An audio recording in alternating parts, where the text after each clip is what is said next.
Далай лама одоо алтан сав гэж байхгүй гэсэн штэ гэдэг нийгэмд бас нэг өөрөөсөө яриа гарсан тийм. Тэгэхээр алтан сав гэдэг бол өгсдийн 6 онлын тооцоолуурыг ашиглаад сүм хамб гэж одоо захар гөвшил усан зүлтэм гэж хүн одоо өгсдийн 6 гарын авлага бичээд тэр бичсэн гарын авлагаа алтан сав гэж нэрлсэн байхгүй да. Нэг номны нэр. Алтан сав нээж болохгүй хүн гэдэг юм уу эсвэл болохгүй байдлаар асуурсан тий хүн гэж байх уу одоо жишээ нь амиа оролцсон ч гэдэг юм уу асар их одоо хүн амтан алаад тий ингээд буруу айхтар өвөл хийцэн тийм хар мөртэй амар хар мөртэй хүн өгөхөд одоо за ийм хүний одоо ингэж өгсөн хүний эсвэл ийм муу хүний одоо алтан савыг нээхгүй нээж болтгүй маа гих ёс мос байгаа болов. Мөгийн таамт мөнхийн сэдвэр гэдэг ингээд цоврал подкастын за ер нь бол энэ зуны гэдэг нэг үлрэлийн нэг сизний эхний хаалтын сүүлийн дугаар эхэлж байна. За бид бол баруун салааны 1-р буудалд байх ийм хийдэд ирсэн байгаа. Энэ хийд болохоор төвд маягийн ийм хийд юм байна. Тэгээд өнөөдрийн ярилцах сэдв болохоор за алтан сав гэж яадаг юу гэдэг юм бэ? Ер нь алтан сав нээх яаж нээдгийг, тэр ер нь юу юм, хин яг яаж нээдгийг, ер нь тэр алтан савн дээр буюу тэр зарим хүмүүс бол шинжээ гэж яриад байдаг тий. Тэр нас орсон хүний тэр шинжээг яаж нээдгийг, тэрэн дээр одоо за яг насалсан байна, эсвэл илүү насалсан байна гэдэг. Тэгэхээр ер нь энэ нэг юм олон сонирхолтой асуултуудыг асууя гэж эрд сураад явсан. За тэгсэн буддын ухаан судлаач даваасрахтай уулзаж танилцлаа. За ингээд юуны Будда продакшнаас таны дугаарыг авлаа. Тий. Тэгээ Будда продакшн 2-3 ч алтан нэтм ламптай холбож өгсөн, тантай холбож өгөөд тэгээ Будда продакшн маш сайн дэмжиж тий. Тэгтэй тэгэлгүй яг би чамд зовлон нэг. Тий. Ижлэгэн салбарыг энэ хүн болохоор алтан сав нээх Монгол ёсон гэдэг ийм ном бүр саяхан 26 онд ингээд яг хэвлэлтээс гаргасан ийм юм байна. Тэгэнгүүт бүр яг номыг бичсэн хүнтэй уулзъя гэдэг. За ингээд уулзаад явж байгаа. Тэгээд урилгыг нь хүлээж авсан баярлалаа. Баярлалаа. Сайхан цэж гэнэ та. Сайхан цэж гэнэ. Одоо эхлээд товчхон та энэ хэдийн талаар та энд бол зүгээр хичээл заах гэж ирсэн. Багт нь би тэр бариад авлаа тий. Тий.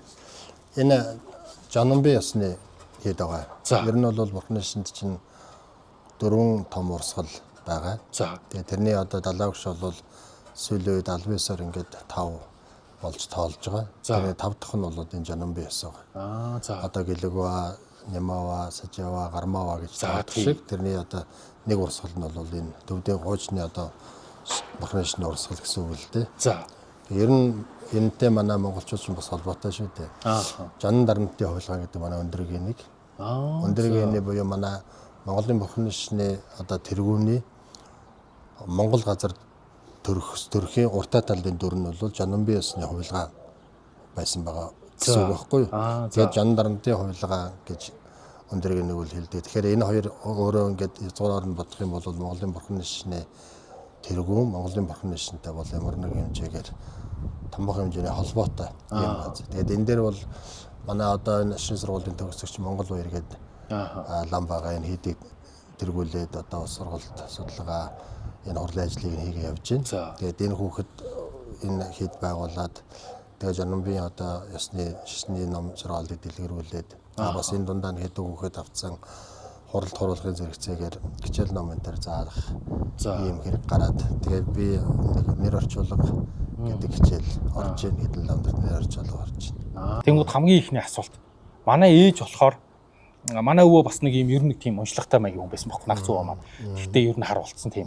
Тэгсэн шинжээн дээрээ тэгж гарч гинэ гэж айгүйх ярьдаг. Ажил явдалд орж ирчээд одоо ерөөсөө шинжээ гэж ярихаа болцсон алтан сав нээн гэж яриад байгаа. Тэгэнгүүт энэ зүгээр л эхний асуулт алтан сав шинжээ хоёр ч одоо нэг зүгээр л нэр томьёо юм уу? Ер нь шинжээ гэдэг нь болохоор төвд үг юм. За. Өгсөдийн 6 гэсэн үг байхгүй юу? Шин гэдэг нь өгөхсэд гэсэн үг, хөх гэсэн үг.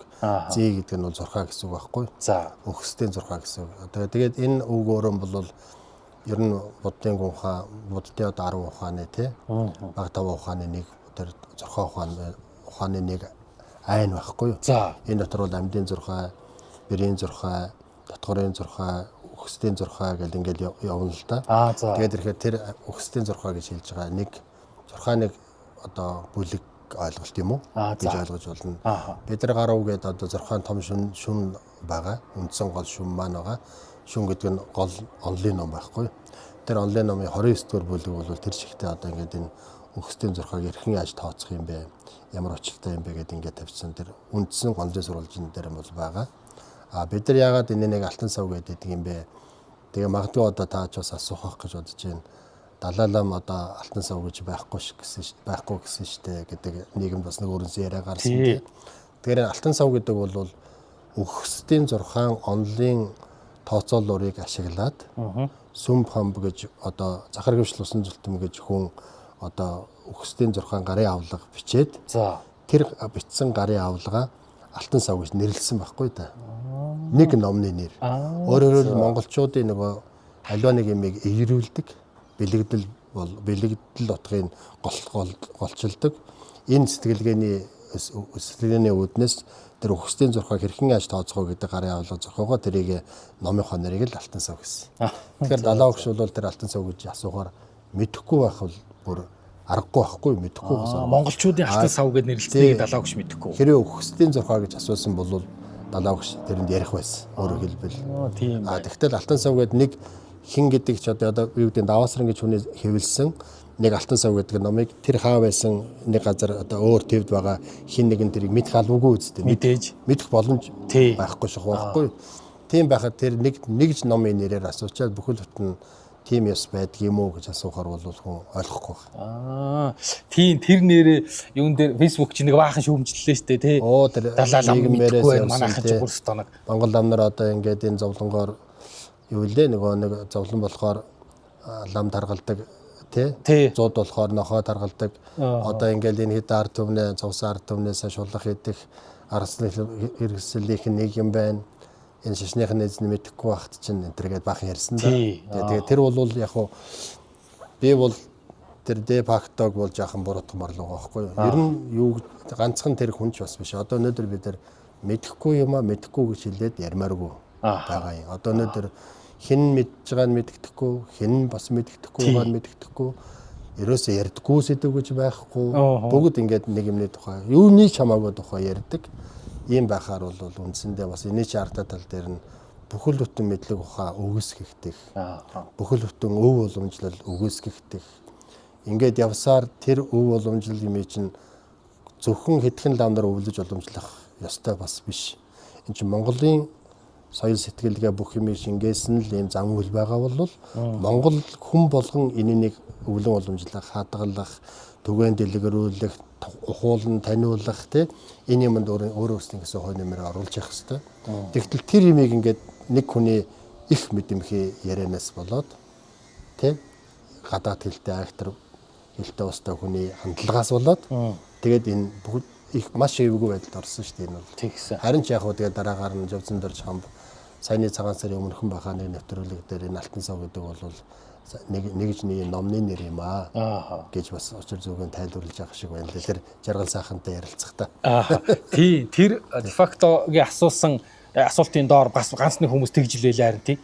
Үгүй эн чин хөгсдийн зурхай буюу шинжээ гэж асуусан бол өөр байсан юм Шууд өгчлээд бүр ингээ хадаж орчуулад golden box гэдэг ингээд асуучвал эн чи одоо бүр хинж толгойн нэргэн шүү дээ. Төвдийн зүгээр жирийн ламнарч мэдэхгүй шүү дээ алтан сав гэж хээ. Тийм баг тий. Энд чи алтан савгаар нэг энэ номны нэр байхгүй да. Энэ номны нэр байхгүй юу? Гэхдээ энэ ном чинь өөрөө тэр өгсдийн зурхаан тэр тооцоолуурын арга зүйдээр тулгуурлаад бичээд тэр онлынх нь сурвалжнаар тулгуурлаад бичсэн гарын авлага байхгүй юу? Тэрнээс энэнийг ингээд өгсдийн зурхаа гэж бичсэн байх юм бол тэр одоо захар гөвштэй номоо өгсдийн зурхаа гэж бичсэн байсан бол хин ч одоо маргалтахгүй л дээ. Тэгээд нэрлэх энэ нэр өгөх бэлгшээх гэдэг энэ үндэсний бас сэтгэлгээний нэг гайхамшигтай онцлог бий л дээ. Тэгээд энийг тийм байна. Хамгийн одоо бүр дотор ингээд одоо гжигдээд байгаа сонирхолтой асуултаа шууд асуучих. За эргэн тойрон ингээд одоо ажил явдал болоо ээж аав оролцоод орж ирэхдээ юу яаж гинэ илүү насалж гинэ шинжэн дээрээ тэгж гарч гин гэсэн байна. Тэгэхээр илүү наслах, дутуу наслах гэдэг тэрийг одоо тэгээд зурхаад тооцдог юм уу? Хэрвээ үнэхээр тэгж тооцдог бол хүн хизээ өгөх нь цаанаасаа ингэ бичигдсэн зурагдсан байдаг гэсэн үг. За чи тэд наслана. Тэгэнгүүт зурагт логикоор нь хөөхөр за ингээ нэг мөнхөд гэдэг хүн нэг 80 наслана гэдэг ингээд 6 дээр зурагдсан байсан чинь 86 наслаад насураад бүр 6 жил илүү амьдэрсэн байна гэхээр тэгвэл тэр зурагдсан чи ямар ч утгагүй юм биш үгээд ингээд бүр би өчигдөр баахан бодлоо дотроо. Тий. Одоо ер нь бол Бурхны шишний сургаал номлолууд ялангуяа энэ гэлэгийн шишний сургаал номлол дотор бол номлол бүгдээс эрхэмлэж үзэх ёстой ном сургаалын дээд нь бол бодмөрийн зэрэгэ гэдэг альтсан байгаа. За одоо жишээлбэл Гүнтэнгийн ингээл альтсан байна. Банчин богд ингээл альтсан байна. Манай одоо хотод хувилгаад намтай эрдэмтэй хүмүүс ингэж л альтсан байна. Тэгээд тэр бодмөрийн зэрэг дээр одоо жишээлбэл богдлом энэ хүний насны тухай юу гэж үздсэн бэ гэхээр хүний насанд магадлал өгөл гэсэн. за. Хэд хүрэхийн магадлал байхгүй. Одоо юу гэдэг нь даваасран 80 л наслана. Ерөөсөө 80 наслаад тэгэл 81 рүү орж амжихгүйгээр л өхөн гэсэн юм бол байхгүй. Хэд наслахын баталгаа байхгүй. За. Тэгээд одоо яагаад тэгж байгаа юм бэ гэхээр үндсэндээ одоо энэ хүний үйл их юу юм л да. Лайсан жимчива гэж одоо бурхан багш бас айлцсан. Үйл санаанд багтшгүй гэж айлцсан. Тэгээд одоо буян нүгэл хоёрын яг жингийн таваад ингээд харахаар бол даваасрангийнх одоо нэг 50 гаруй насалж байгаа хүнээ гэж бодоход чинь магадгүй энэ хар цагаан чулуугаар ингээд тавиад жигнээд үзэх юм бол миний хар чулуутай тавг илүү их чинь дарж байгаа байх л та. Тэгээд ирэхээр бид нэг ийм боллоонд хийний боллоон шиг гэж бодъё л да хүний насыг. Одоо юу гэдэг нэг 20 литрийн боллоо гэж гэдэг юм уу 40 литрийн боллоо ч юм уу. Тэгээд тэрнийг ингээд ашиглаж дуусаад хаагаад орхихгүй зөв ашиглаж онгорхоо орчих юм бол тэрнийг ямар хугацаагаар яаж идэх хэрэгтэй вэ? Тэрэндээ хүрэхгүйгээр дуусчихна да. Дуусчихна. Тэрүүн шиг би нөгөө сайн үйлүүлдэхгүй урт наслах ч юм уу, эрүүл байх ч юм уу тэр шалтгаанаа үлдэхгүй мөртлөө. Амь насандаа одоо цээртэй тийм насны одоо ахарсах богиносгох юм уу эсвэл бие махбодын өвчин цолонд нэрвүүлэх ямар нэгэн үйл үлдээд хайр гамгүй ингэ яваад байгаа нөгөө хар чулуутай тавхч нь жин дараад байгаа. Тэгээд ирэхээр би заавал 80 наслах боломжгүй болчихж байгаа байхгүй. Ягаад гэвэл насны буйнаа эсвэл юм эдэлтэйгээд хэрэгслийн буйнаа ингээ барчих юм бол хүн тэр боломжтой наслах байсан магадлалаас өмнө хүн нас урч болох байхгүй. Өөрөөр хэлбэл нөгөө онгоолгоод орхисон боллооны хийн ингээ гараад жишээлэг байхад дуусчихна гэдэг шиг. Тэгэхээр энэ нас бол тодорхой хэмжээгээр одоо нөгөө Дэмбэрлийн зурхаа гэдэг хүүхэд төрөхөд нь за энэ хүүхдийн үйл одоо зам мөр ер нь ямар шүү байх юм бэ? Насны хэмжил одоо буян зэян ямар байх юм бэ? Аман гიშг нь ямар байх юм бэ гэдэг юм дээр нэг юм бас нэг тийм дундаж тоолж байгаа магадлал. Ийм магадaltaй шүү л гэж байна. Түүнээс яг тэгж хэлсэн юм биш. Тэгээд тийм ийм байгаа юмн дээр бид нар ягаад алтан савныгээд одоо нас нь болсонгүй вэ гэдэг юм бэ гэхээр одоо зурхагч бас айлдж ирсэн. Ер нь бол одоо богдлом ингэж айлцаа. Насанд магадлал өгөө шүү гэж хэлсэн. Тийм болохоор наст нь болжээ, нас нь болсонгүй гэдгийг ингэж зоримог одоо бүр илт мэдж байгаа байдлаар хэлж болохгүй. Ер нь алтан сав нээж байгаа хүн өөрөө илт мэдж байгаа юм шиг ярьж болохгүй. Гэж хэлж ирсэн. Тэгээд юун дээр тулгуурлаж хэлэх юм бэ гэхээр чулууг нь тавина. Одоо өөрөөр хэлбэл төрсөн жилийнх нь амин болоод биеийн эрхтэн хиймэр сүлдэгээд ингээд 5 үзүүлэлт байгаа. Тэр 5 үзүүлэлтийг окторгон жил, сар, одоо нөгөө нас урсан жил, тэгээд нас урсан сар, нас урсан өдөр, нас урсан цаг, тэгээд одоо тухайн жил сууж байсан суудал, тухайн жилд байсан мэнг, урвсан, буусан мэнг, тэгээд урвсан жилүүдийг ингээд бүгднийг тавьж үзэж хагаад, тэгээд амныхын чулуу, сүлднийхэн чулуу хоёр жишээлбэл тавиад үзсэн. Ингээд хөндлөнгөөс онч хар, босоогоод ингээд тавьсан ч бүгд ингээд хар амны чулуун дээр гар гарах юм бол насны одоо хэмжил нь бол болсон байна гэж болжээ гэж хэлж болно гэж байна. Өөрөөр хэлбэл тэр тооцоолж үзэж байгаа. Одоо гар гэрсэн нөлөө тэрний чулууг тавьж харж хагаад хамгийн одоо болсон байна болоогүй байна гэдэг багцаа хэлэх магадлал тэр чулуу тавих шүү гэж байна. Чулуу тавих. Тэгээд зурхаач бол тааж мэддэг хүн бас биш. Тэр алтан хайрцаг нээж байгаа хүн бол ингээд нүдэнэ суужснаа энэ л юм шиг байна гэж хэлээд байгаа хүн бас биш байхгүй юу. Тийм учраас ер нь ангаахтаж байгаа энэ зурхаатж байгаа асуулгын арга гэж байгаа. За. Асуулгын арга одоо энэ ямар өвчин хожоор өнгөрсөн юм бэ? Ямар шалтгаанаар нас урсан юм бэ гэдэг юм асуугаад тодруулаад тэгээд одоо тэр зүүд зүүн явдал дээр царай зүсийн тартна гарсан өөрчлөлт тэр тийм байгаа юу? Тийм үйлрэл тэгсэн үү гэдгийг асуугаад гэр бүл хүмүүсээс нь асуугаад тэгээд тэр мэтийн тэр зүүдний яр билег үг ярианд гарсан яр билег бие махбодод гарсан өвчин зовлон тэгээд тэр нас орсон сүүлийн амьсгаад татсан сүүлийн цагийн хэмжээ энэ юмнуудыг харгалзуулж жагаад хэлэх хэрэгтэй. Ааха. Түүнээс ч одоо тэгээд шууд тийм үү тийм. За тэн цагт өнгөрсөн юм уу? Тэр илүү тэд дутуу гэж ингэж хэлэх бол бас тийм хэцүү ажил. Би хүүхэд байхад нэг юуны малчны календар гэж юм байлаа шүү дээ. Одоо ч байдаг л бахал та. Тэгээ нэг өвөгийн нэг малчны календар байхад цагаан сараар ингээ юу яах гал зам мөр гаргана маргана гал өвөө тэгээ тийчээ сууж лээдэг. Тэгээ тэрийн саваагүй те уншиж яхад ингээ за тэр хүн бол тэд наслнаа те тийм цагаан мингтэй юм байна. Тэд наслна гэдэг нэг тийм зурхаа шиг юм байдаг хөхгүй. Тэрийг би уншичаал буддийн шинт тэгвэл ер нь бол ингээд хүнийг урчлаад ингээд зам мөрийг нь зорчдгийм байна гэдэг ойлголт байгаа тасан. Тэр үл бол одоо ерөнхий юу юм уу? Магадлал юм байна тий. За. Одоо тэрнийг бас ахаал төрөхдөө ямар жил, ямар сард, ямар цагт, ямар хэцэг их хүүхэд болж төрөв гэдгээс нь эрэгтэй төрөв, эмэгтэй төрөв, ямар гарагт төрөв гэдгээс нь бүгднийг тооцоолж үзэж байгаа. За энэ хүний бол насны хэмжээ нэг тэд орчим юм байна. Юм мэдлэх хувь хэмжээ нь бол тэд орчим юм байна.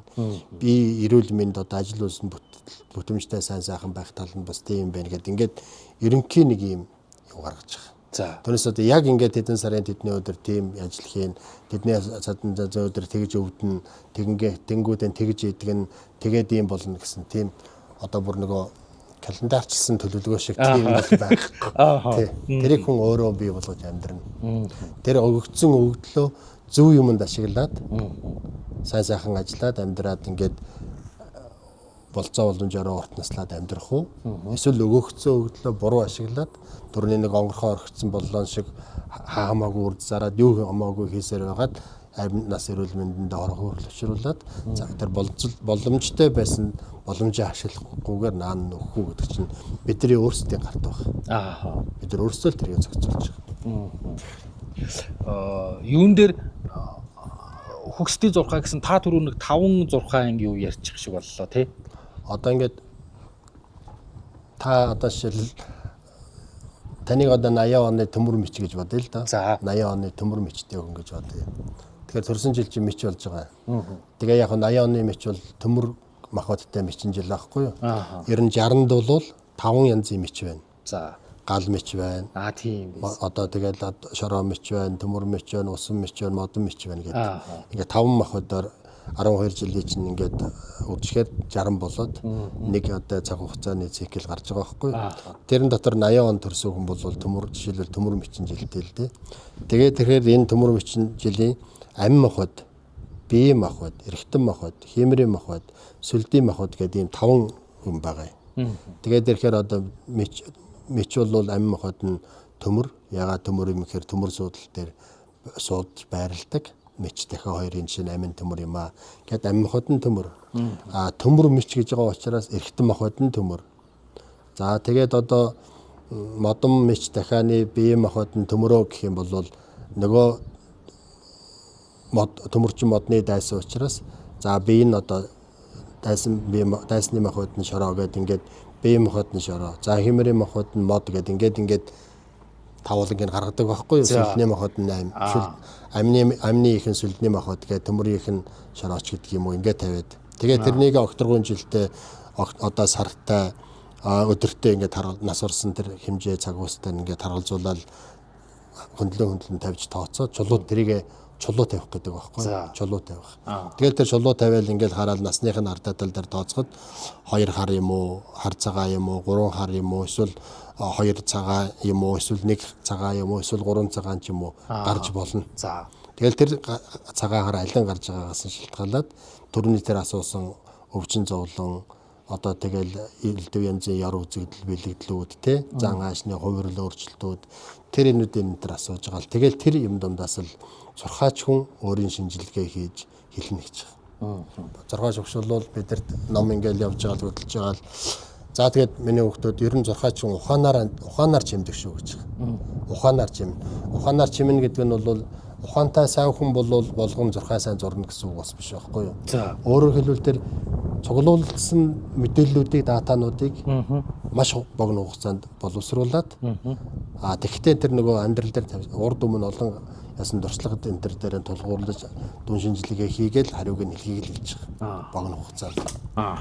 Одоо суугаад бүтэн өдөр чинь бодно гэж байхгүй шүү дээ. Тэр чинь хүн орж ирэл одоо асууж байгаа юм дээр хурдхан шиг л хариугаа хэлхийг бодно. Тэгэхээр шин тэрэн дээр бол тийм одоо гомиг дөрвөн ухаантайгаас гадна дурслагтай мэдээлэлтэй. Тэгээ өөрөө гацхан мэдэх гэхээс илүүтэй хүмүүсээс шаардлагатай мэдээллүүдийг нь асууж авч тодруулж нэгтгэж дүгндэг л. Тийм л ажил шүү дээ. Мэргэн дөрвөн хүний ажил бас биш. Тэгэхээр чинь бүр жоохон далихад тэгвэл зурхаа мэрэгдүүлэх хоёр ч бүр хоёр өөр юм байна тийм. Өөр шүү дээ. Хүмүүс л нэг гэж болгоод идэх шүү дээ. Ер нь л. Зурхаа бол цэвэр одоо махбодын зурхаа, одон зурхаа гэдэг хоёр янзын том үндсэн зурхаа байна. Одоо одгоор иргэсэн явдал судал дээр тулгуурлаад нэг бодож байгаа нар манд нурган шинийн эдэн болон тэдэрэн дасарн тэдэр нэмэгдэнэ гэдэг ингээд тооцож байгаа юмнууд нь одон зурхаа. Махбодын зурхаа нь болохоор ингээд цагаан сар гарлаа одоо жил гарлаа. Ийм жил настай судал модал суух нь байна. Тэгвэл одоо надад одоо бие махбодд юм ажил үсэд анхаарах анзаарах юм уу байгаа вэ гэдэг ингээд бодохоор тэр төрсөн жилийнх нь юм дээр тулгуурлаад бодож байгаа. 5 махбодын онол дээр тулгуурлаад бодож байгаа. Энэ сав ертөнцөөс шим ертөнцийн одоо нөлөөлж байгаа нөлөөллийг тооцож гаргаж байгаа. Тэгвэл 5 махбодын онол дээр тулгуурлаж байгаа. Зурх мэрэг нь бол одоо тэр жишээ нь лам хүн мэргэлжээлаа гэж бодгоо тэр хүн дарихын үднээс ч мэргэлдэг байж болно. Ламын үднээс ч мэргэлдэг байж болно. Махголын үднээс ч мэргэлдэг байж болно. Тэгвэл тэр нь өөрийнх нь тэр нөгөө сахиус одоо бурхан шүтэнтэй холбогдолтой. Олон жил тэрнээ сахиус шүтээд тарин марны уншаа тодорхой хэмжээний хүч бич ороод одоо юу гэдгийг ингээд мэддэг болгоодог энэ төр болоод тий. За ингээд тэр хийх ёстой бяцлагал хийх ёстой зам үйлүүдийг хийж гүйцэтгээд тэгээд энэ хүнд бас нэг тийм мэдрэмж ороод тий нэг тийм тэгээд үлдэж байгаа юм нь бол зурхаа гэж байгаа. Тэгээд өвшөө мэрэг гэж байгаа. Тэгээд тэрийг бол бид нар шогоорч мэргэлж болно, эрхээ ярьж мэргэлж болно, тий? Зоосоо орч мэргэлж болно. Монголчуудын мэрэг гээл тэгвэл одоо эртний мэрэг гэвэл далны мэрэг энэ төр гээл байж байна, тий? Энэ бол хоёр өөр ойлголт. За. Юун дээр нас барсан хүн болгон алтан савны их юм уу? Нийлгэх юм уу? Ер нь энэ бол манай ёсол юм да тий. За тэгтээ одоо энэ 1930 хэд оноос ахуулаад 1990 оны хүртэлх энэ хооронд одоо нас орсон монгол хүн болгон алтан харьцаа нийлүүлж өгсдийн зурхаа тооцоолуулж ирсэн үг гэвэл үгэл бах л та. Тийм бах тий. Тэгэхээр нас барсан хүн болгон нийлэгдэг үг гэвэл тэгдэм гэхээр судлаа хэлчих гээд байна л да. Тийм биз одоо ч гэсэн магадгүй алтан харьцаг энэ төр нийлэгдэг үү өөр шишинтай тий одоо эн чинь үндсэн хуулиар ямар шишин шүтэж болно гэсэн байгаа нөхцөлд магадгүй одоо ингээд алтан харьцаг огт нийлэгдэггүй тэгээд тэр тухайн шишнийхэн зан хуулиар орчуулга элдв юм үлдэж байгаа ч бас тохиолдол байгаа л хэлбэт. Алтан харьцаг одоо ер нь ингээд алтан харьцагийг нийлгэх зорилго нь би чинь одоо ингээд за тэр өнгө нэгэнтээ өнгөрчлөө тэгээд одоо хаашаа яаж нутаглуулахын лам ингээд заагаад хилээд өгчүүл тэгэл өөрөөр алтан харьцаг яг нийх зорилго нь яг юу гэдэг юм бол энэ номны эхэн дээр бол тэр төвд номныхын эхэн дээр гарчгийн дээр нь амьд өгсөн хоёрт хоёуланд нь туслах гэсэн байгаа. За алтан харьцаг. Тэгэхээр энэ ном бол алтан сав нээхийн өгсдийн зурхаа бол зөвхөн нас орсон хүнд хэрэгтэй юм биш байхгүй юу? Энэ. За амьд буюу тэр хүний ар гэр төрөл төрөсөд энтерт бас хэрэгтэй юм энэ дэр баг. За өөрөөр хэлбэл тэр хүний одоо яг ам бүлдэнд багтажсэн хүмүүсээс ганцхан жишээл авъя л да. Суудлаар нь авъя л да. Жишээлбэл одоо эхнэр нь хүн одоо миний эхнэр хүн намайг нас барахад бит хоёр жишээлбэл нэг суудал дээр сууж иж үгүй юу? За манай хүүхдүүдээс одоо надтай аавтайгаа одоо нэг суудал дээр сууж ирсэн хүн байна уугүй юу? За миний яг нэг эцэгхийн төрсөн одоо дүүнраас те дүүнраас надтай бас адилхан суудал сууж ирсэн хүн байна уугүй юу гэдэг жишээлэл үздэг байхгүй юу? Тэр чинь тэнд байгаа миний дүүнерт юм уу миний эхнэрт миний хүүхдэд туслах гэдэг байгаа байхгүй юу. За. Өөрөөр хэлбэл энэ суудал дээр суужгаад нас орсон хүний тэр одоо шалтгаанаас болоод энэ үлдсэн хүмүүс нь бас ахаад цаг усан юм уу ямар нэгэн байдлаар амнасаа алдах вэ. За. Гэдгээс сэргийлээд за та бол суудал нэгтэй юм байна. Тийм учраас одоо гар салгуулнаа. Гар салгуулна гэдэг нь бол тэр суудал гэдэг нь өөрөө тэр бүтэн жилийн туршид ямар үйлийг хийвэл зохистой юм, ямар зан үйлийг хийж болохгүй юм, ямар одоо үйлрэл нь энэ жилийн хувьд энэ хүнд зөргөнөлөөтэй юм.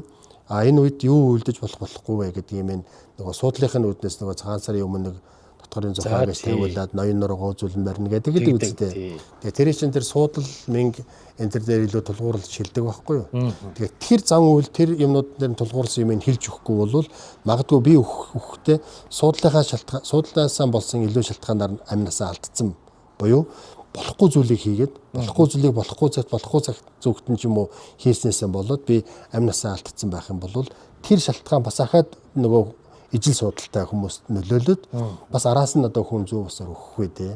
Цаг усаар өгөх вэ дээ. Хорлол морлолд нь өртөх вэ дээ гэж болгоомжилж тэрийг нь таслах зорилгоор тэрийг жишээлбэл тооцож үздэг байхгүй юу.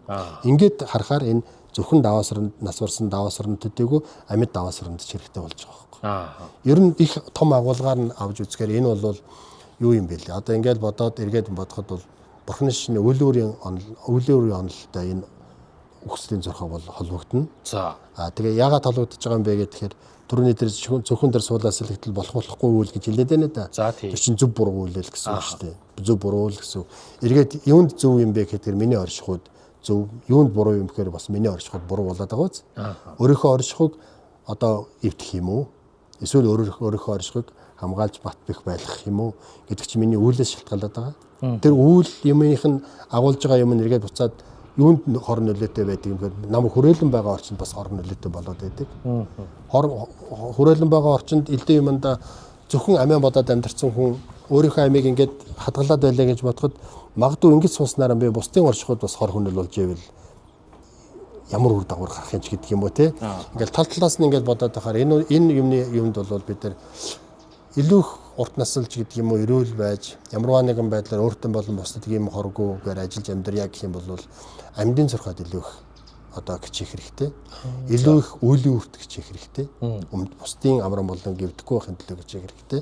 Тэгээд тэр цагаан сарын өмнө зуруулаад байгаа дотгорын зурхаа буюу амьдын зурхаа гэдгийн тэр юмда маш их анхаарал хандуулах хэрэгтэй. Тэнд ачаал бодол өгөх хэрэгтэй.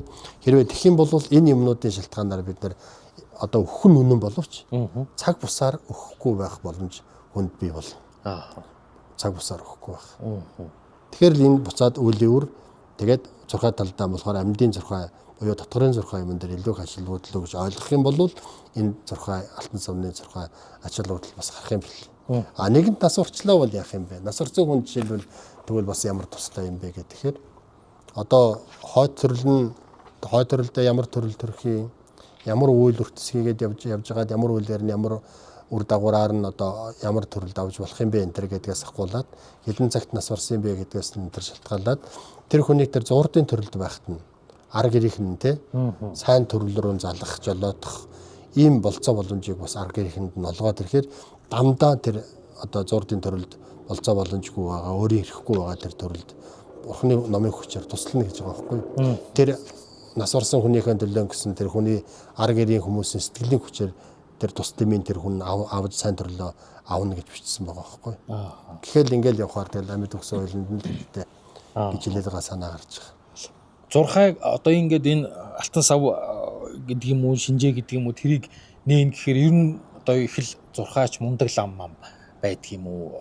Одоо тэгээд гандан дээр очиод нээлгдэг л байх л та. Тэрийг бол одоо тэгээд заавал зурхаач дээр л очиж нээх үү? Хин бүдийн шин судлаач ням очиргаа бол тэгсэн баггүй.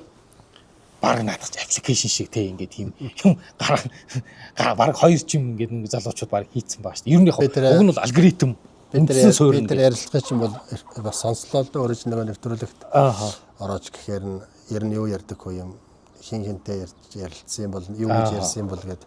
Жишээлбэл ямар ч руу тэгж хэлсэн байлээ. Хоёр алгоритм байгаа. Тэгээ наадах чинь нэг оруулсан. Болно л доо. Болно. Гэхдээ энэ судар номон дээр ингээд бичээд үлдээснээс гадна Бурхны шишний юмд бол аман дамжлага гэж нэг юм байдаг. За. Өөрөөр хэлбэл багш энэ номыг ингээд шавьд хөтлөхдөө одоо хэлж өгөөд хөтлөхдөө давхар нэмж өгч задлж тайлбарладаг. Тайлбарладаг. Би тэгээ тэрийг яах юм бол доо гэж бод сонсч байлаа. Ер нь. Бурхны шишинд бол тийм маш их хэлбэг. За. Ингээд одоо ажилтаас ам болдгийм үү, туршлагаас ам болдгийм үү, тий?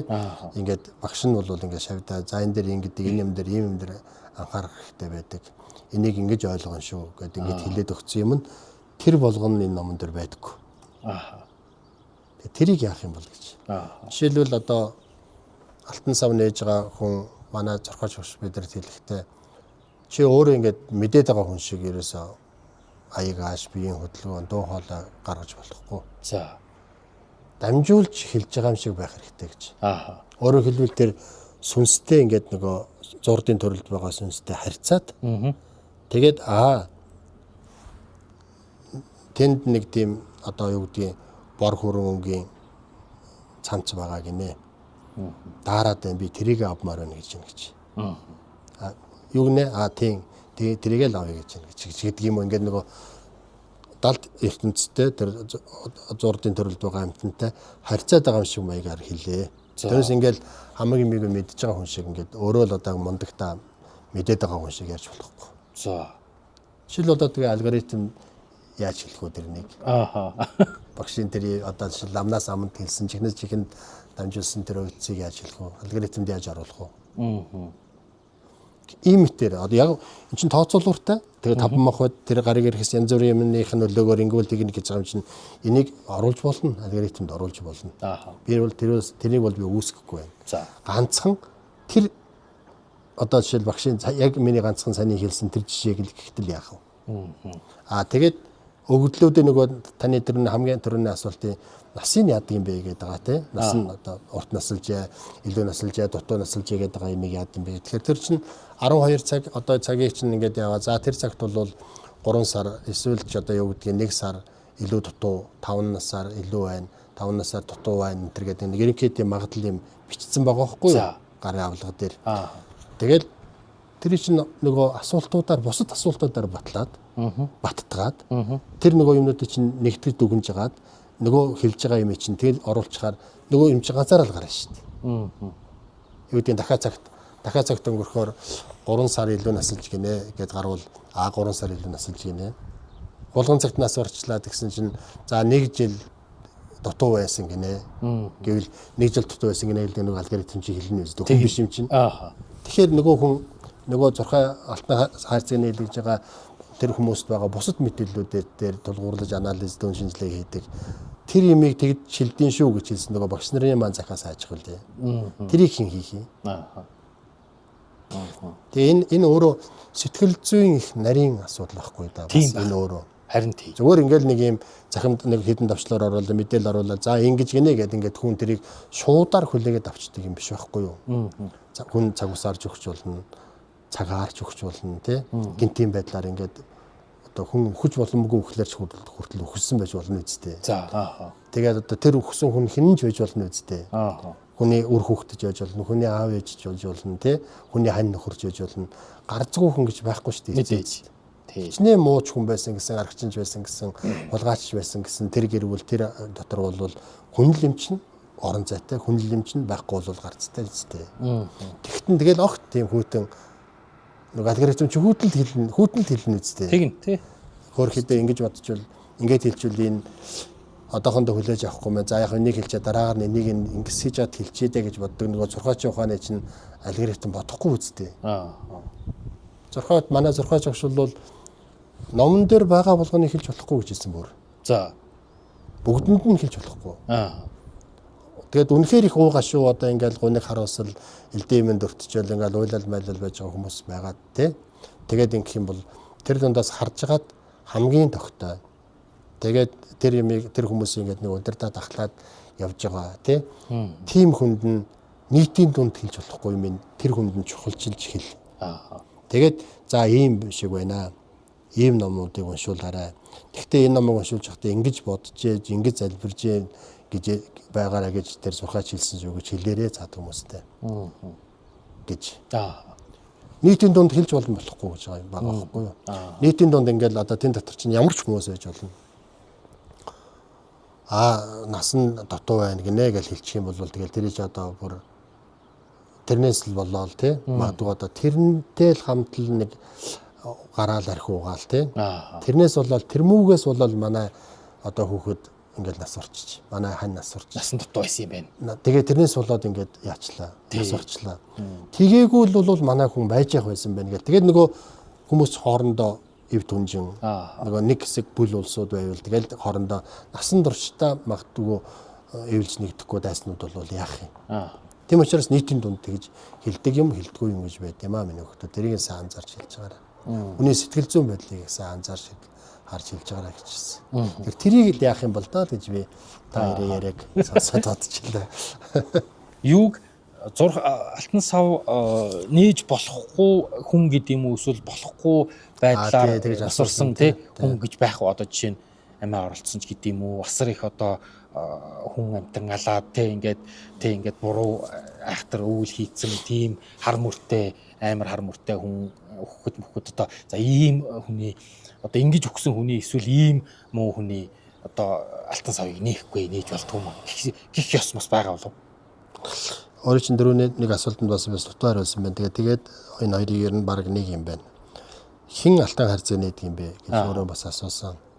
Ер нь бол алтан харьцааг бол би одоо зүгээр одоо орчин үеийн хэлээр бол мэржлийн хүн нээх хэвээр. За. Өөрөөр хэлбэл энэ зурхайд суралцсан, тийм зурхай ухаанд суралцсан энэ хүн бол нээх хэвээр.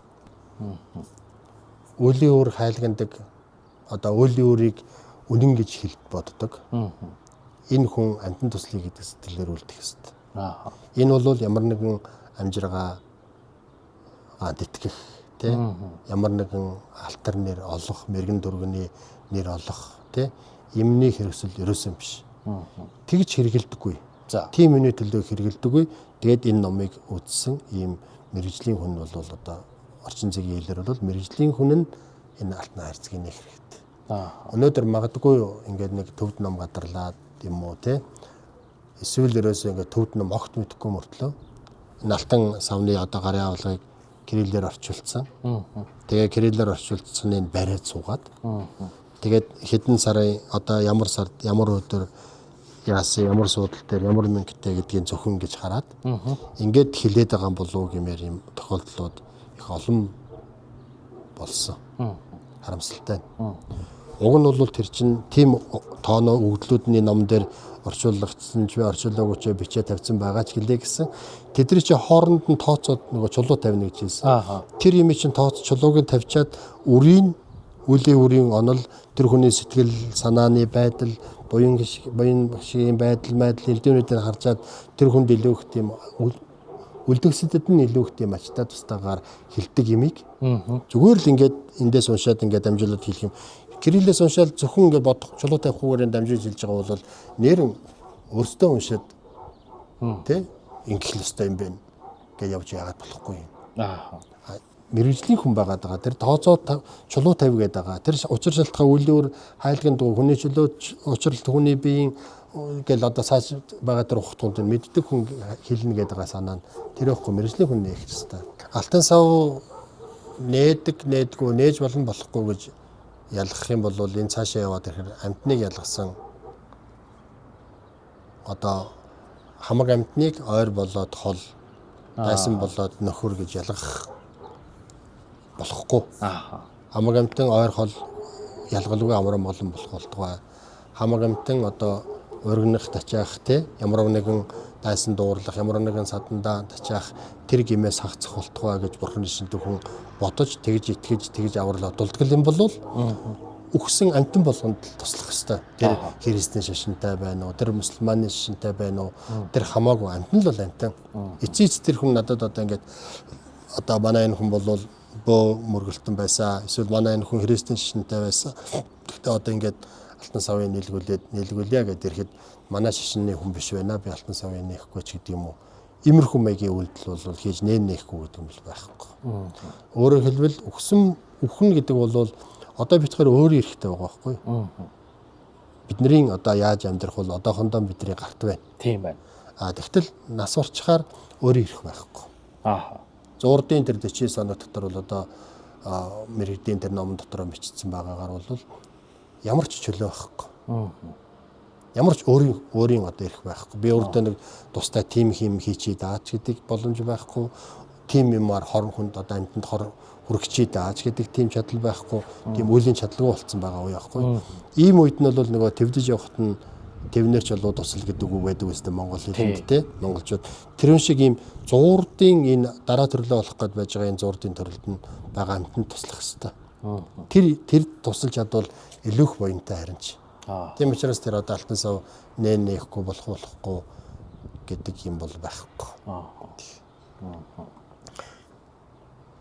Тэр хин нэгний тус дэмийг авахгүй болох хүртлээр нүгэл хэлэн зүйлсэн амтан гэж юу байхгүй дээ. Тийм биз дээ. Хүн алдсан байсан ч гэсэн эцэс тэр чинь авсал амтэн шүү дээ.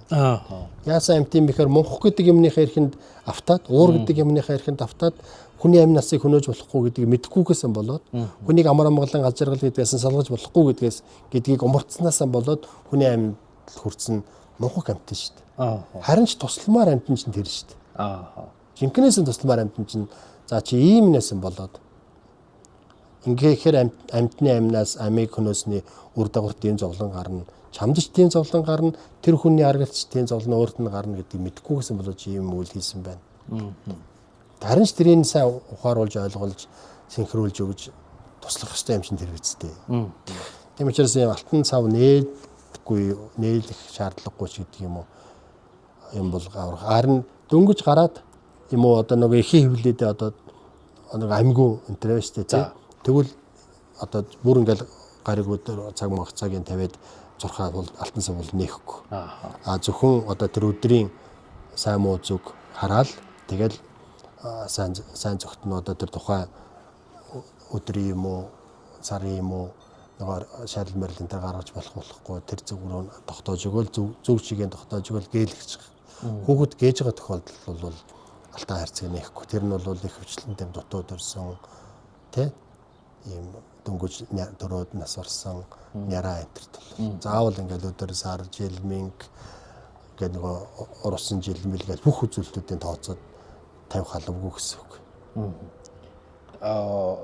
Тэр нөгөө нэг алтан сав дээр ингээд гарсан одоо тэрэндээ хорогдсон байна. Инээтрээ гэхээр одоо тэр чинь нэг тийм амар сонсогдоод байгаа одоо нэг янз бүрийн аим шиг кино үзсээр ч юм уу. Ер нь нэг юм би тэгээ дараа нь ер нь яг сүнс гэдэг сэдвээр дахиад ярих гэж бодож байгаа байхгүй. Сүнс гэдэг чинь ингээд нэг юм одоо сүүлийн соёлын нөлөөнөөс болоод нэг тийм амар муухай тий ингээд нэг юм хүн хорлохгоо байж идэг. Гэтэл амьд ахуда миний одоо хайрлж хүндэлдэг байсан хүн нас орсныхаа дараа алтан савн дээр нээсэн чинь тэр нэг эдэндээ хорогдсон байна. Тэр нэг хайртай юмдаа хорогдчихжээ. Эсвэл тэрэндээ тэр хүүхдэд энэ хүүхдэд хорогдчихжээ гингууд аймаар юм аа гэж яг ярьж байгааг би сонссон байхгүй.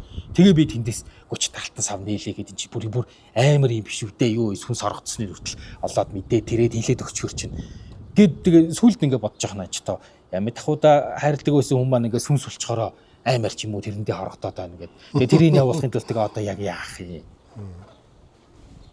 Манай зургаа шогсоос хэлж лээсэн сэтгэл хорогдсон гэсэн үг байдгийн. Тэр одоо бүр ингээд яан дээр сэтгэл хорогдсон гэд юм сэтгэл хорогдсон жилтэн гэж байгаа байхгүй юу? Тэгээд сэтгэл хорогдно гэж юу гэсэн үг юм бэ гэхээр манай зургаа шогс хариулж ирсэн. За танаа ээж жишээлбэл хэн нэгэн хүний их хүн нас ороод те. Тэгээд одоо сэтгэл хорогдсон байна, уулзахыг хүссэн байна. Дахиад хон могоо жилдээ улстаач гэдэг юм уу тий. Тэгээд нэг юм жил тавиад ингээд. Тэгээд тэр бол их хүн юу гэж бодох юм гэж манай зурхаарч бас бидрээс асууж ирсэн. Их хүн юу гэж бодох юм? Үлдэж байгаа хүүхдэн сайн сайхан амьдраасаа л гэж бодсон байна үсттэй. Тийм. Тэгээд та нарыг л олигтой сайн сайхан амьдраасаа л гэж л бодсон гэсэн үг шүү дээ. Тэр юм л хэл. Тэрээс тэр чинь авч явах гээд байгаа юм биш. Надаас хойш энэ амьтад хөөрхий яанда. Надаас хойш эсвэл энэ хүүхдээ миний одоо байгаа ч юм уу те ах нар нэгчнэр нь харж хандаад нэг хүний амьдрал хүний зэрэг төрөвчээсээ те ч гэдэг юм уу. Ийм л юм бодно үстэй. Энийг нь хэлэх ёстой. Тэгээд хэн нас барсан, ямар шалтгаанаар нас барсан, цаг усны өхөл юм уу, цаг усын өхөл юм уу гэдгийг бас ялах хэрэгтэй гэжсэн. Цаг усын өхөл зовлон нэр авар аслоорч гэдэг юм уу, янз бүрийн юмнаар ингээд нас барсан хүмүүс магадгүй их ингээд нөгөө хүнд амиа хорлуулсан хүн болвол намайг хорлож энэ да ямар сайхан юм бэ гэж бодоагүй л ахал та. Мэдээж. Тэрнээсээ үүдээ тэр нас орох үеийн сэтгэл зүй, сэтгэл санаасаа болоод ямар нэгэн байдлаар буруу одоо юу гэдгийг нөгөө төрний хэлсэн аймаар шиг маягаар ботсон сансан юм энэ байх намагадгүй. Тэгэхээр эн чинь бас хоёр талтай ойлголт байхгүй. Хүн чинь өхөн тэртээ тэргүй өхөн бид нар өхөн жамаар яваад өгч байгаа нэг өхөл байна. Жамаараа биш буюу цаг усаар өгч байгаа өхөл байна. Тэгэхээр энэ хоёрыг л жоохон ялгаж ойлгох хэрэгтэй. Ялгаж ойлгох хэрэгтэй.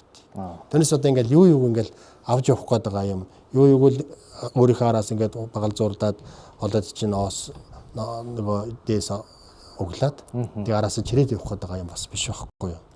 Тохиолдол болгон бас биш. Тэгэхээр ямар одоо шалтгаанаар хизээхэн нас бараад ямар одоо жил босны гаруй яав юу гэдэг. Тэгээ бас л дахиад асуудаг. Ийм жилдээ хүмүүс нас орох үед нь байсан уу? Зайлшгүй байх ёстой хүмүүс ирж уулзч модулж чадсан уу? Чадаагүй юу? Тэгээ дахиад магадгүй нөгөө нас орохоосаа өмнө нэг уулзаад царайс зүйн харчих юмсандаа буюу бас ямар нэгэн захиас занаа хэлчих юмсандаа энэ гэж бодож хаад нас орсон бас байж болно үстэй. Тэгэхээр тэр хүмүүс тэр нөгөө цэртэйч гэдэг юм уу уулзахыг одоо хүссэн байна ч гэдэг юм уу тэр жилдээ улсууд нь уулзч чадаагүй хүмүүс байна уу гэдгийг тэр сургаж бас асуух хэрэгтэй байхгүй хүмүүсээс. Тэгж тэр нөгөө зангилаа мангалагийн эргэлзээ гохцоогийн тайлахгүйгээр шууд л одоо тийм жилдээ хүмүүсийг бодсон байна.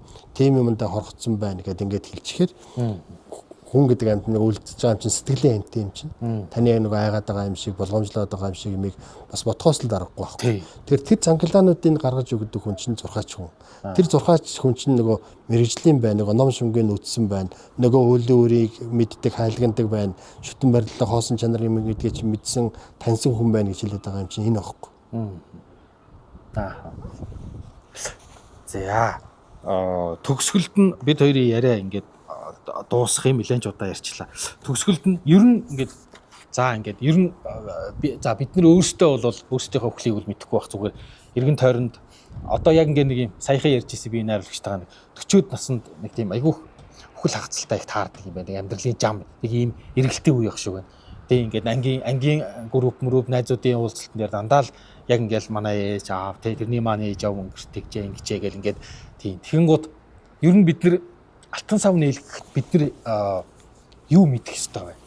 Одоо ингээд үдчихэж байгаа бол тэгэл зам ёсоор өтгсөө үдэл тэгэл өхөл хагацлалтай тулах л баг. Тэгэхээр өхөл хагацлалтай туллаа гэж бодоход алтан сав нийлэх гэж байгаа бол ер нь бид нар зүгээр юу мэдэх ёстой юм. Одоо таны яриад байгаа шиг үнэхээр тэр сайн зурхаач, муу зурхаач энэ хүн одоо юу гэмтэй ингээд ингэж ярьлаа, тэгэж ярьлаа гэдгийг мэдэхгүй. Тэгэл одоо тэр зурхаач хэлсэн болгоныг л алтан сав нэгээл хэлсэн болгоныг л үнэн багтаа гэл одоо тэгэл дагана. Тэгэхээр одоо бид нар ер нь энгийн хүмүүсийн алтан сав нийлэхдээ уугашаа болоод алтан сав нийлэхдээ ер нь зүгээр юу мэдвэл зохих вэ?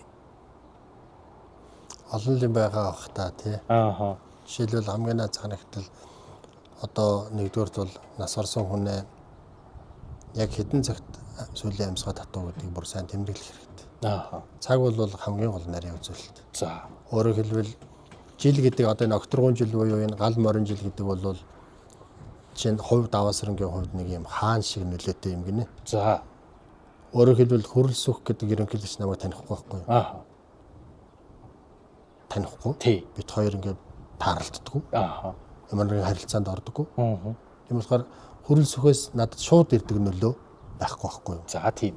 Окторгон жил, морь жилийн хувьд бол даваасрангийн хувьд тийм. За. Сар бол нэг тийм төшмөл шиг байхгүй юу? За. Нөлөөтэй. Нөгөөдөг чинь манай дүүргийн дарга болоод байгаа байхгүй юу?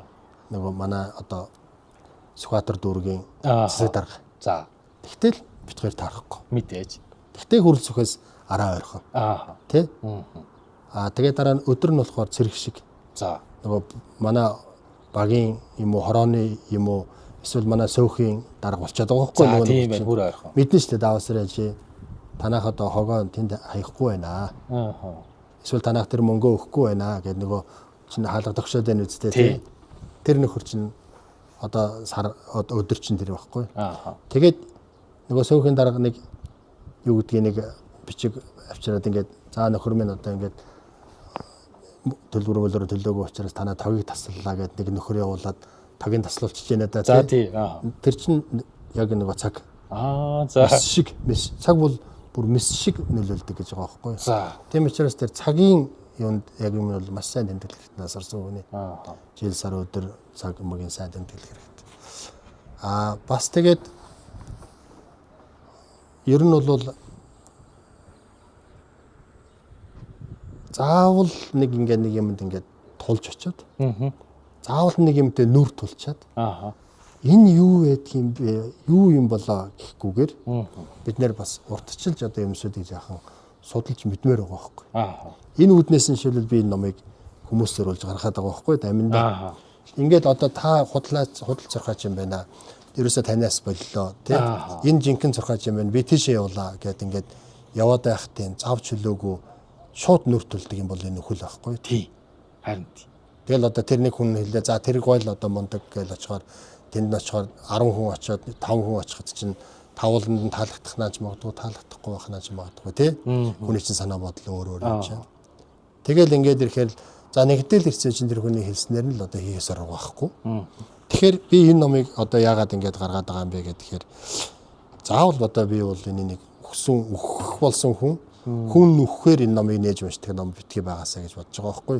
Өөрөөр хэлбэл амьд байхын тулд яах ёстой юм бэ гэдгийг эрэл хайгуул хийж байгаа хүмүүс, цаг бусаар өхгүй тулд яах ёстой юм бэ гэдгийг эрэл хайгуул хийж байгаа хүмүүс, тэ ер нь хүнтэй гэр бүл болоод нийгэмд амьдарч байгаа хүмүүс энэ номыг уншаад мэдлэгтэй болоод ямар нэгэн мэдлэгтэй болсон хүн бол ямар нэгэн тохиолдол болоход тэр одоо мэдлэг дээр юм уу мэдээлэл дээрээ тулгуурлаад хийж байгаа алхам нь харьцангуй зөв байх магадлал нэмэгдэн үстэй. Тий. Ийм учраас тэр хүний хэлж байгаа болон өөрийнхөө уншсан хоёроо хоорондоо харьцуулан дүгнээд энэ л юм байна. Магадгүй нөгөө зурхаачаас асуугаад энэ нөгөө даваасар ингэж хүнээ гаргасан алтан ном сав гэнэ номон дээр энэ нэмийг ингэж бичсэн байсан. Таны хэлээд байгаа чинь энэ мөн үү? Гэт асуугаад. Энэ бол асууж болохгүй асуулт биш шүү дээ. Асуугаад. Гэх мэтээр ингээд нөгөө өөрийгөө жаахан мэдлэгжүүлээд мэдээлэл ингээ ийм мэдээлэл өгчөөр жаахан мэдлэгжүүлээд энэний тухай ойлголттой болоод ирэхээр илүү харьцангуй зөв хэрэглэх зөв одоо харилцаанд орох те ламч гисэн одоо бас бод санах хамаагүй юм санаан зэрэгээрээ хилээд идэг нөхөр бол бас жоохон хэмжээ хязгаартай болох те гүйчжоол хүний аманд багтахаас илүүтэй урдчилсан уншсан барсан мэдээлэлтэй байвал гэдэг үүднээс жишээлбэл энэ номыг гаргаад байгаа санаан тэр байхгүй. Энэ номыг бол би алтан сав нээж байгаа зурхаач лам нарт гэхээс илүүтэй алтан сав нээлгэх гээд очиж байгаа энгийн хүмүүст туслах зорилгоор хийсэн. Өөрөөр хэлбэл ийм л юм байдаг. Тэгвэл нутгийн онцлогтой тэ одоо угсаатны онцлогтой зан үйлүүд элдээ юмуд байхыг бол би үсэхгүй. Тэгвэл тэр нэмж хэлж байгаа юм тэр хүн сайн өөрөө сайн тайлбарлаж өгөх хэрэгтэй. Тэгдэж шүү ингэдэж шүү гэдгийг тайлбарлаж өгөх хэрэгтэй. Тэгээ бид нар одоо энийг харьцангуй удаан сандагч юм уу бодохгүй юм уу эсвэл бодхоос айдаг юм уу өөрөөр төрөө нэг айгаад гэлөө тий. Энэ бол уг нь огт айхаар юм биш байхгүй юу? Үхэл гэдэг юм бол огт айхаар юм биш. Үхлийн тухай бол бурхны шинтэй хүмүүс би одоо шин бурхны шинтэй. Бурхны шинтэй хүн бол үхлийн тухай өдөрт 3 удаа заавал бяцлагаж яагээд одоо нөгөө номын дээр бодмөрийн зэрэг дотор чинь айлтцсан байгаа. Богдлом айлтцсан байгаа. Тэгээ энэ чинь үхлээр айлгана хүнийг хэн нэг айлгах гэдэг ажил өндөрсөн биш. Амьдрах гэдэг магадгүй амьдрах гэдэг юм өөрөө ер нь бол энэ бие махбод тэр нөгөө оюун санаа хоёрын ийм нийлцэл дээр байгаа бүрлдсэн энэ оршихуй төрөөд өтлөөд өвдөөд өөхийг хүртэлх энэ хугацаа л байхгүй да. Тий. Тэргүүл үхэн. Тий. Үхэн. Тэгэхээр энэ хоорондын хугацааг энэ хүний биеийг олцоход энэ хоорондын хугацааг хэрхэн яаж ач тустай өнгөрүүлэх юм бэ? Хэрэгтэй өнгөрүүлэх юм бэ гэдгийг буюу тэр би бол энэ үхэл мөнхөсийн энэ онолыг бол өнөө цагийн энэ менежментийн цагийг үр ашигтай өнгөрүүлэх энэ буддист менежмент юм гэж ойлгодог энэ үхлийн мөнхөс гэдэг юм. Өөрөөр хэлбэл үхэлтэй уралдаж өнөөдөр ч ирж магадгүй. Яг ингээд яриа суучсаа би гинт үхэж болох байхгүй юу? Гинт үхэж болно. Та надтай уулзаад байж байгаа л маргааш нь сонсон чи даваасрангоо чинь урчин шин нас урцсан гинэ гэд маргааш өглөө фэйсбүүк дээр зураг маань явж иж мэдэх байхгүй юу? Хүний амь нас ийм баталгаагүй. Үхэлтэй ингээд өрсөлдөөд амьдарч байгаа энэ цаг хугацаанд бол бид тэр өрсөлдөөд байгаа нөхөрөө судлах хэрэгтэй байхгүй юу? Тэрүүнтэй яаж өрсөлдөөж энэ хүнийхээ хэрэг тусаа өөрийнхөө бодсон зорьсон юмыг гүйцэлдүүлэх вэ гэдэг юмыг арга зам олох хэрэгтэй байхгүй. Энэ санаанаасаа ч гэсэн ер нь бол үхэл мөхсийн тухай байнга бодож явах хэрэгтэй. Үхнгээд ингээд нурмайж байгаа ойлголт бол ерөөсөө тэр биш. Тий. Би яг тантай санал нэгдэж байгаа. Бүр ингээд үхлийн тухай би хамгийн анх амтаа гэж философчтой үхэл гэж юу вэ гэж ярихгүй юу? Тэгсэн тэн дээр тэгж байгаа. Яг үнэндээ чи бусдын үхлийг бол хараад мэдрээд байна, шаналаад байна. Өөрийнхөө үхлийг бол чи мэдрэхгүй. За философи утгаараа Аристотель тэгж. Чи үхэл ирсэн бол чи одоогийн чи байхгүй. Одоогийн мэдрэх үү те энэ ухамсараараа бол байхгүй. Тэгэхээр яг үнэндээ бол бид нэр үхэлтэй өөрийнхөө үхэлтэй бол уулзахгүй. Тэгээ ингээд үхлийн тухай ингээд яриад яваад байсан. Бүр тэгж байгаа. Ингээд үхлийн тухай яриад яваад тахсан би ингээд нэг юм үхлийг судлаад яваад байсан чинь яг үнэндээ үхэлгээд байгаа зүйлээс хинч эргэж ирээгүй учраас одоо янз бүрийн шашны таамаглууд бол байна. Таамаг юунуудаа. Гэхдээ үхлийн тухай ярих тусам буцаж ойгоод амьдралын тухай л буугаад байгаа хгүй ерөөсөө л тий. Үхлийг судлах тусам бол үхэл нөгөө нэг тодорхой биш учраас үхлийн тухай судлаад тахаар буцаал амьдрал руугаа буугаад ах юм. Бүх номлол нь буцаад амьдрал руугаа буугаал тэгэл за ерөөсөө үхэл чинь төгсгөл биш учраас алтан сав дээр ингээд 40 санаа дотор нь уншуулах ном тий дараа төрөлд нь хөтлөх сонсгоо тойдол тий тэгээ одоо тим төрөлд төрөх юм бай төрөх болжгүй юм байна. Тим буян ном хийгээрээ энтергээд байгаа юм чинь дандаа л буцаал ингээл тэр хүн одоо арга гэрийнхэн төрөл төрөсөд нь хэрхэн яаж ахын цаг үеийн үхэл зовлон үзэхгүй сайхан амьдарч болох уу? Нөгөө нас урсан хүнээ хэрхэн яаж дараа төрлийн сайхан олуулж нөгөө сүнс оюун санаагийн хөгжил дэвшлэлтэй сайхан төрөл рүү явуулж болох уу? Дандаа л амьдрахын дэвлэл хийгээд байгаа шүү дээ. Харин тийм байлээ. Буцаж ойгоод өөхөх гэдэг чинь ерөөсөө өвдөд одоо шинэ даваасаар ингээд зайлшгүй амь насыг авч явах актер өвчин тусчаад орондоо хөвтөжээ л да. Тэр хөвтөж байгаа чинь үхэл биш шүү дээ. Тий. Үхэл рүү л явж байгаа зам байгаа байхгүй. Тий. Тэгээ яг тэр үхэх чинь болвол яг тэр нэг онц тасрах үе чинь одоо секундыг хит хуваасны хэдтэнч тэнцэх юм нэг маш богинохон хугацаанд л тэр онц тасарч байгаа шүү дээ. Тэгэл үргэлжлээл үхсээр л байна гэдэг тийм цаг хугацаа байхгүй юу? Тий. Тэгэл тасарна. Тэр хүртэлх нь бол нөгөө өвдөж байгаа тий. Үхэлд одоо ингээ нөгөө үхлийн одоо аюултай өвчнийг мэдэрж байгаа. Өвдгийн зовлон л идлээд байгаа байхгүй юу? Үхэхийн зовлон идлээгүй. Тий. Зуурдад очичоод бид нэр харин тий зуурдын төрөлд байхад бол бид нэр тэр одоо бидний бие чинь нарийн болоод бүдүүн гэдэг хоёр төвшний махбодтой юм гинэ. За. Одоо бит хоёр бол бүдүүн махбодоор харьцаа сууж байгаа байхгүй юу? Гэзэгтэй юм байна. Би халзан юм байна. Тий ингээ харах угаараа ингээл одоо ингээ үүдээ. Энэ бол одоо гадаад бол ахын байна. Энтергээд баасан дандаа бүдүүн мэдрэхүүгээрээ бид нар бүдүүн махбодоор харьцаж байгаа. Тэгтэл нас орсон хүн бол падгээл тасраал тэгэл хамаг юм байхгүй болчихж байгаа юм биш байхгүй юу? Нөгөө нарийн махбодууд нь хураагдана. За. Өөрөөр хэлбэл шууд надтай ингээд миний асуусанд хариулахгүй, шууд надтай харьцахгүй ч гэлээ гэсэн тэр хүний тэр нөгөө сүнс байна шүү дээ. Тэр сүнсээрээ одоо дамжуулж одоо тэр юмсуудыг мэдрэх мэдрэмж нь бол байна.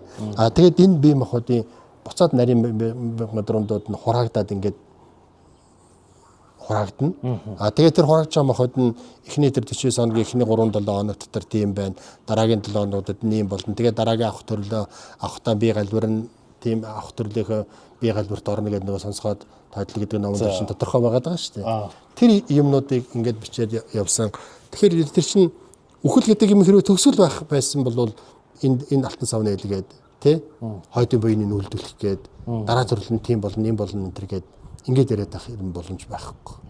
Тэгээд зурдын төрөлд байхдаа ч гэсэн одоо бид нар зарим нэг юмыг шинжлэх ухаан баталж чадахгүй шүү дээ. Тий. Тийм шинжлэх ухаанч байр суурин дээрээс хандъя гэж байгаа бол харьцангуй бодит материал одоо материалын зүйл дээр бодиттой баримтан дээр тулгуурлаж дүн шинжилгээ хийгээл ийм юм байна гэж хэлээл гэж байгаа болохоос ш хуулийн үннийг шинжлэх ухаанаар тогтоох гэдэг ажил ерөөсөн биш байхгүй юу? Тий. Тэгэхээр бурхны шинт ч гэсэн ялангуяа бурхны шинийн зуурдын төрөл хойд нас тий энэ үхлийн тухай үхлийн дараа яадаг вэ гэдгийн тухай бол шинжлэх ухааны нэг баримттай нотлоготой ярих хүртэл бол магадгүй одоо хичнээн 100 жил хэрэгтэй юм бүүмэд.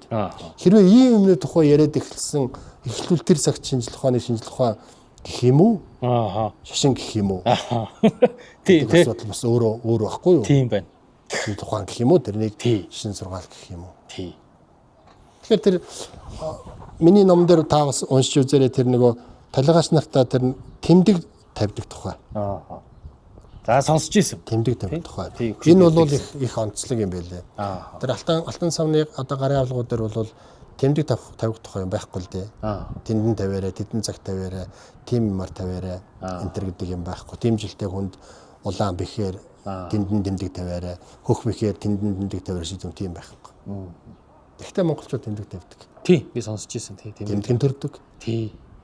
Тэгээ тэмдэг нисрэгдэлтэй гарч төрдөг гэлээ гэл. Бүр их сонир. Одоо тэгээ тэр энэ өдөлөчтөн тэмдэг тавих гээд энэ 86 дугаар талаас эхэлж байгаа. Энийг би бүр энэ номыг бичгийн тулд зориудаар Facebook ашиглаад хүмүүсээс асуулга асуугаад тэгээд тэр хүмүүс ингээд нууц хаагаагүй комент хэсэг сэтгэл хэлбэрээр бичээд за олон дэлгээд яах вэ гэсэн хувь чадаар бичээд тэгээд тэр яг тэр хувь чадаар юм уу нийтэд бичсэн юмнуудаас нь ерөнхийд нь багцаал болохыг ягаад хоёр хүнээс бол би зориудаар ингээд та надад энэ ном миний номон дээр таны нэг би бүрэн ихээр нь оруулмаар байна. Зөвшөөрөх үү болох уу гэд. Тэгээ гуугаад оруулсан хоёр тохиолдол. Тэгээд энэ дээр их сонин одоо жишээлбэл нэг хүний ярьсан өвөө нас урчаад. Тэгээ имэн одоо хөгшнөөс суралцсан тэгэл буян бодог хийгээл ингээл байж исэн. Нэг гүлэг нэг төөрүүлсэн гүлэг ч юм уу. Нэг одоо дөнгөж нэг ихээс гарсан нэлэх гүлэг олж авчираад гаднаас авчираад тэгээд нөгөө хөгшин чинь өхөл зовлон бослолцсон байсныг чи бодсон юм уу?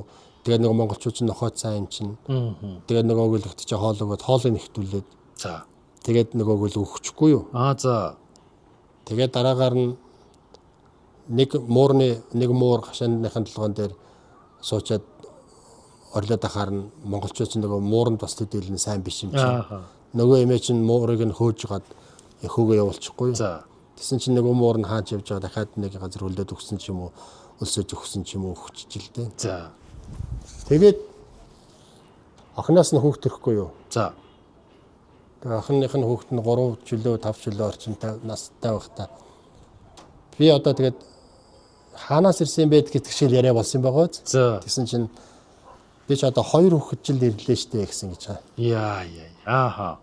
Яхаараа 2 хүүхэдтэй гэсэн чинь яагаад өгсөнс нэг гүлэг болоод өгөө гэж гинэ. Яагаад өгтэй гэсэн чинь хоолоо их төлөөл өгөхгүй юу гэж гинэ.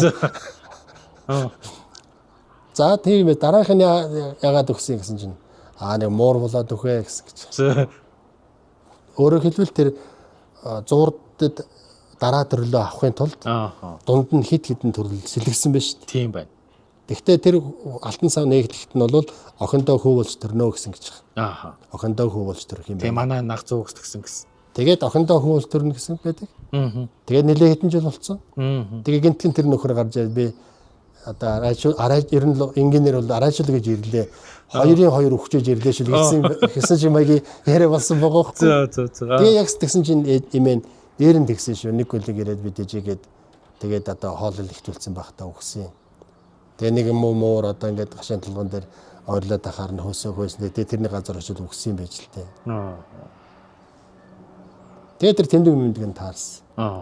Тэгэл одоо тэр бас нэг сонин тэр нөгөөх нь болоо тэгээд энэ ном дээр байгаа тэгээ бас хүмүүс тэгээд ер нь бол тэр тэмдэг тавина яг одоо ингээд хүн насрахад яадаг юм бэ гэхэд бол тэмдэг тавих бас их чухал. Хоёр одоо 4 хуруу ийм хүрээтэй хүж шатаагаад тэгээд тэр хүж ингээд шатаа дуусах багцаанд бол тэр хүний шарлыг ингээд засаад янзлаад тэгээд тэмдэг тавиад тэгээд орхидог гэж бол манай өвгөн багш нар сургaalч багш нар хэлж ийсэн. Одоо бол хүмүүс ингээд нас урчаал тэгэл эмнэлгээс нь орох тайч хийчихэл хөдөлгөөлөхөө өглөө ч юм уу ингээл тэмдэг бас энэ төр тавиад шүү дээ. Тэгвэл энэ номон дээр тэр Ярослав гэсэн хүмүүсийг сонсоход бол аль аль нь л гардаг юм шиг надад санагдсан. Тухайн үед нь бие хөрхөөс нь өмнө тавьсан тэмдэгч гарсан л байсан. Хөдөлгөөлөхтэй тавьсан тэмдэгч бас гарсан л байсан. Тэмдэг тавих бол энэ монголчуудын их бас их онцлогтой монголчуудын дунд байдаг магадгүй зан үйл байж магадгүй санагдсан надад. Тий, аюуг сонсч ийсэн. Тий. Тэг манай наах зөвөө хүртэл тий ингээд эргээд охинтой хүү болж төрнө гэдэг. Тэгээ одоо игэмнээс нь дээш газар тавьдаг. Нүүр цараймаар ил гаргадах газар энэ төр тавьдаг. Дандаа л энэ сүрэг энэ одоо сүвэ одоо энэ булчин одоо шуу муу ч юм уу тий энэ мэн дээр нь тавьдаг. Тэгээ тэр нь байраа сэлгэж тэрийг харалдаа нөгөө газар нь тэр гардаг мардаг энэ төр гэл. Тэгээ бас ярддаг. Тэгээд яг тэгж тавиараа гэсэн ном нь бол энэ дээр байхгүй. Гэсэн мөртлөө манайх тавиад байна. Тэгээ тавиад байгаад хизээч тавьсан байсан. Би энэ хурж явах үе тавьсан ч байсан бай, хөдөөлөлөөр тавьсан ч аль аль нь тэмдэг болж ирээлээ. Их сони юм байна. За ингээд Моги таамт мөнхийн сэдвэр гэдэг ингээд цуврал подкастын эхний улирлын ярилцлагууд хамгийн сүүлийнх нь Алтан сав нээн гэж яг юу юм, Алтан савыг хэн нээдгийг, яа тэр нь Алтан сав нээх гэж ямар учиртай юм гэдэг тал дээр яг бүр ингээд Алтан сав нээх Монгол ёсон гэдэг Бүдингүн ухаан судлаач Даваасран гэж хүн ийм ном бичсэн юм байна. 26 гарсан. Хизээ гаргав та энэ ном? Саяхан гарсан юм байна. Ер нь энэ 5 сард гарсан байна. Саяхан гарсан. Тэгээ цаг хугацааны явж гисэн ингэж сонирхолтой байдлаар таарлаа тий. Тэгээд Бүдингүн ухаан судлаач Даваасрангуутай би яг энэ номны талаар Алтан сав нээх. За ер нь бол шинжээ Алтан сав гэдэг чинь хоёр өөр зүгээр нэршлийн ойлголтууд юм байна гэдэг тал дээр хүртэл ойлголт авлаа. За ингээд нэг хэсэгтээ бол завсарлаж байгаад тэгээд удахгүй дахиад мөнхийн сэдвээр ярилцлагууд подкаст хийгээд явна. За энэ нэрээ ер нь бол ингээд хүмүүс яг энэ Алтан савныг Монгол ёсон гэдэг номыг та Гандангийн уртлын номын дэлгүүрүүд дээр байгаа бах тий. Тий Гандангийн уртлын номын дэлгүүрүүдээс та аваад уншаад тэгээд нэрээ Алтан савны гэж яг яадгий. Тэгээд нэрээ дээр тэмдэг тавих маах тэгээд ингээл одоо ингээд гарчигнаас нь ингээд харахад чинь тий өд болоочтой тэмдэг тавих, өд болоочоо хөдөөлөвлөх, тэгээ зогцсон цас ингээд бүх ингээд нарийн заавар, яс барих, тэмдэг тавих, зогц сайрцаглах гэдэг ингээд хөдөөлөвлөх одоо үе гэл ийм тэр өд болоочоо хөдөөлөвлөх гэдэг хэсгээр байгаа тэр хэсэг нь бол яг ийм нөгөө зан үйлийнх нь дарааллын дагуу бичсэн. Тулаад ирэхээр одоо яг одоо яах вэ гэдэг юм их тулдаг. Тэгээд тэгдэм аа гэд хэлдэг гэхээр хэлдэг хүн их зурган тэгсэн. Хэлж байгаа нь за одоо зөвлөрж идэг байгаа да гэмэрч юм сонсогдох болсон. Тэгсэн ийм юм байна. Одоо миний хүүхэд байх үед бол одоо эмээ өвөө настай хүмүүс бол байгаа нь л өөрөө тэр чигээрээ амьдралын төршлөг номын сон амьдрах ухаанууд байсан. Одоогийн настай хүмүүс бол нэг нөгөө социализмын нийгмийн үеийн шишингүү үзэл сурталаар хүмүүжээд хөрхий бидний буруу бос биш. Харин нэг юм цаг хугацааны түүхэн цаг үеийн золиос болоод тэгс яс уламжлалаасаа тасраад хөндөрцөн. Тэгээ мэдх юм байсан. Тэгээ одоо нэг зөвхөн тэгдгэл байсан да, ингэдгэл байсан да гэдэг нэг тийм дам сурагддаг том хон мэдлэгтэй. Тэгээ тэрийг одоо яалч явах цаг үед тулахаар хэлхээс өрөөгөө залуучууд нь яад юм бэ гэж асуугаад байгаа юм чинь. Тэгэхээр тэр тийм нөхцөл байдал нэлээд жоохон тийм төгөөмөл байгаа шиг болоод харин энэ өдөлөчөө хөдөлгөх гэдэг хэсэгт бол жишээ нь зогцос сасгаас ахгуулаад тэгэл одоо гашуудлын эдээ хоолунд өнгөх нөгөө буйны зөвлөгөх барих хүртэл аминда ийм дастралын дагуу хийдэг. Тэгэхдээ энэ зан үйл нь бол ийм утга бэлтгэлтэй юм аа гэдгийг л аминда бичсэн. За бидний урилгыг хүлээж авч дэлгэрэнгүй сайхан ярилцсан танд баярлалаа. За баярлалаа. Тий тэгээд удахгүй чин хүмүүс 100 болохгүй байна гэж саянаас долларч нэг 100-аа харж ах шиг байна. Дэлгэр 100 болох шиг байна. Тэгээд удахгүй Монгол даяараа сайхан наадах бах сайхан наадаарай. За баярлалаа. Та хүн ч гэсэн бас сайхан наадаарай. Монгол түмэн маань ч гэсэн одоо дэлгэр зүүнээ сайхан улирал дэнж хотод сайхан наадаарай гэж хэлээ. Баярлалаа танд.